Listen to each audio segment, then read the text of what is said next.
Haunted night shift secrets. I always thought my job as a night security guard at the old train station would be uneventful.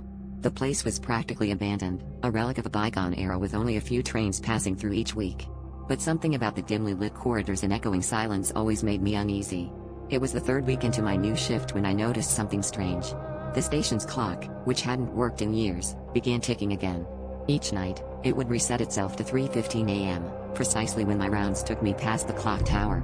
I didn't think much of it at first, but then I started hearing whispers, low and unintelligible, but undoubtedly there.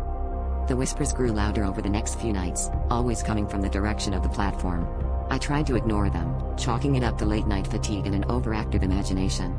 But one night, as I stepped onto the platform, the air turned frigid, and I saw a figure standing at the edge, staring down the dark tracks. Dressed in old-fashioned railway attire, the figure was almost translucent, shimmering under the dim glow of the station lights. I blinked, and it was gone. My heart raced, and I felt an overwhelming urge to leave, but my curiosity kept me rooted to the spot. Determined to uncover the mystery, I began researching the station's history. I learned about a tragic accident that occurred decades ago.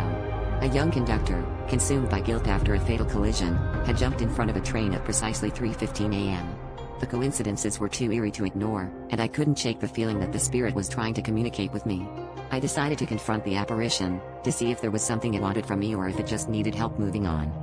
On the night of my decision, I set my phone to record and waited at the platform, shivering both from the cold and anticipation.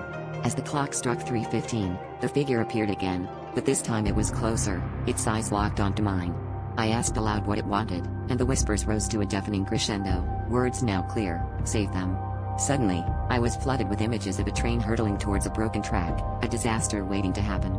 I snapped back to reality, my heart pounding. The apparition vanished, but the warning was clear. I alerted the authorities, who discovered a critical fault in the track just in time. The station fell silent again, but I knew it was not a place of abandoned echoes. It was a place where the past lingered, waiting for someone to listen.